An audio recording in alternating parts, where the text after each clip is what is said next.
Hey, what's up? It's Stacey. Welcome to Flourishing Your Next Chapter. This channel is all about healing to rise. How do we clear the path of our traumas, of our limiting beliefs in order to flourish, to live our best life, not just, you know, in a spiritual context or a mental context. Like, I want to think about all aspects of your life. So, are you flourishing in your relationships, in your health, in your emotional well-being, in your spiritual well-being? This channel, we're going to go deep and really connect. I want to get to know you better, and I want to share on a deeper level how you can turn the page on your next chapter and make this chapter of your life the most fulfilling, flourishing, joyful, peaceful chapter of your life. So let's get into it. In this first episode, I want to talk about the word trauma.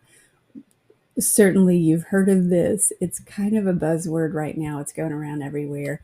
Um, you hear it a lot and you see it a lot. But what does it really mean? How do we know if we have experienced a trauma, if we're carrying trauma, um, and what do we do about it? So I'm going to give you my simplest definition and this is the way I think about it. I like to read the science. I like to read all the journals and, really study the scientific words and explanation and the meanings of things. But then I want to distill it down into a way that, really works for my brain, that makes sense for me. And so when I do that, I like to share it with you because I find that a lot of times it will also make sense to you too. So the way that I think of trauma is this. It isn't about what happened to you, because there are plenty of negative events.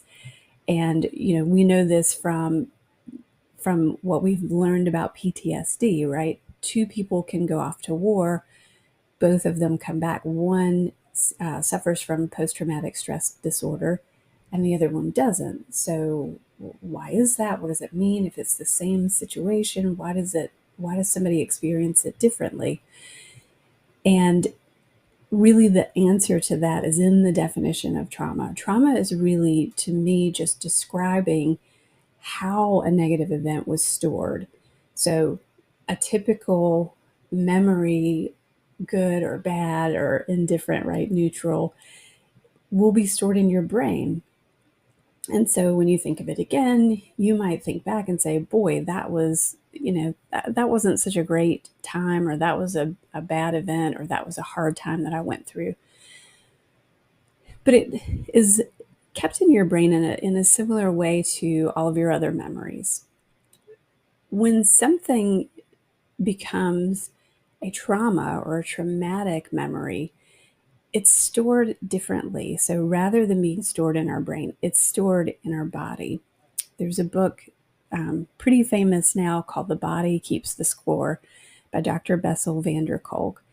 And he describes, how this actually happens. And it can be measured in science, but essentially for some people, a bad experience, rather than being stored in their brain, gets stored in their body. And as a result, whenever they think of that event or get into a situation that somehow reminds them of that event, they feel it viscerally. So it's a physiological response to the memory, to that situation. And so rather than looking at it and saying that was a terrible event in the past, it actually just feels present. It feels like they are reliving that event in this moment now. And so the reason that so many people who've experienced trauma find that, going to talk therapy for 2 years, 3 years, 4 years doesn't fully resolve or heal their trauma is because, a lot of times we're using cognitive strategies, which are brain-based strategies, right, to to try to think differently, to try to think our way out of it.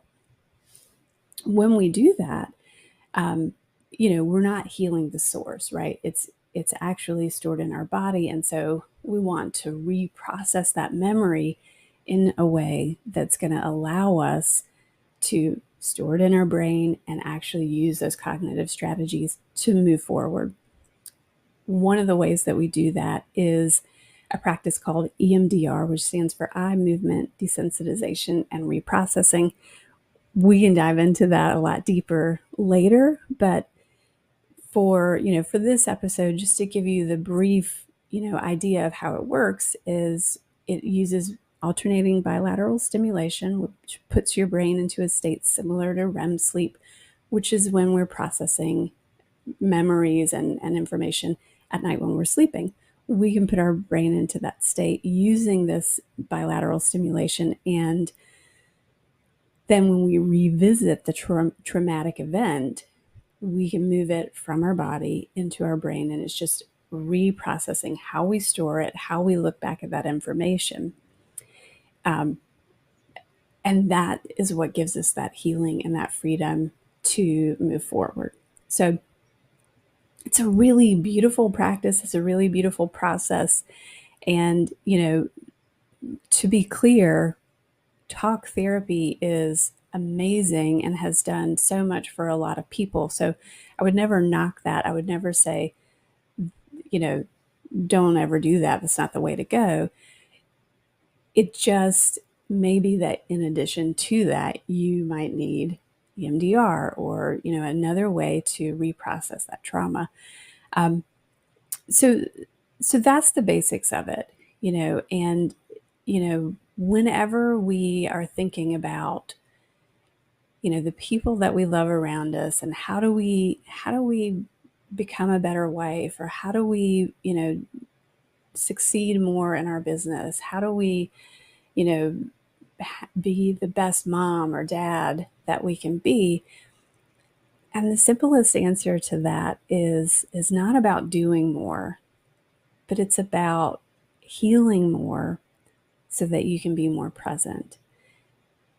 Loneliness is an epidemic in the United States right now. And what we need is connection. We need to feel that love, to feel that connection with the people around us. And the people around us need to feel our love and connection. And the best way to do that is to heal so that we can be present and be there for them.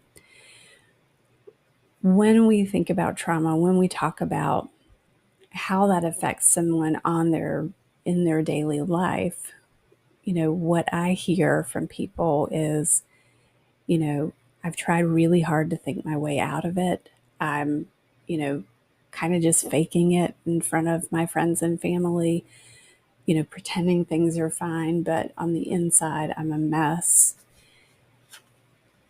It's so much harder to, be present and be the person that we want to be when we're carrying that baggage, when we're carrying that weight of the trauma. And there shouldn't be judgment about, why am I responding this way to this situation? Why can't I just get over it? A lot of people think that of themselves, and they judge themselves, and that's part of what prevents them from the healing. What I would want you to say instead isn't, why am I acting this way? Why am I behaving this way? Why am I responding this way? Because it isn't something that, your response is not in your control in that sense. The question is, how do I heal this to move forward, right? How do I clear the path so that I'm not responding this way anymore, that it's not taking over my body and my mind and my life? And that's really the true freedom in being able to heal those traumas. And we can look around and say, such and such went through this experience and that was worse. And how come they're not traumatized? Well, two things: we don't know that. A lot of people are very good at hiding and covering up and faking it. But number two, if we take the judgment out of it and just look at it objectively, your brain, your amygdala made that split-second decision in that moment that this was more serious. This was something that needed to go directly to the body, to the survival mechanisms of our body. And that's it. We just need to reprocess so that we can clear the way and move forward. So I like to think of it that way. I like to take the judgment out of it. I like to take the concern about comparison, right? Comparison is the thief of joy. It's also the thief of healing. If you're looking at somebody else's situation and judging yourself, comparing yourself, you're pushing away your opportunity for healing. So let's clear the path for healing. Let's clear the path for more of that feeling of freedom and feeling like you can just be yourself and who you're meant to be, show up the way that you're meant to, the way that you're called to, the way that you feel like you can best serve the world. And when we do that, we have our best freedom. We can flourish in all ways, and we can be really present, show up for our family and friends, and really make the difference we came to make. I am so grateful that you're here. If you've made it all the way to the end of episode 1, thank you so much for being here. Reach out with your questions. Tell me, if you've experienced something you have questions about. Is this trauma? Is this not trauma? Reach out, ask questions. I'm happy to answer them here. And, really hope that we'll continue this conversation, we'll continue to grow, and we'll continue to flourish together.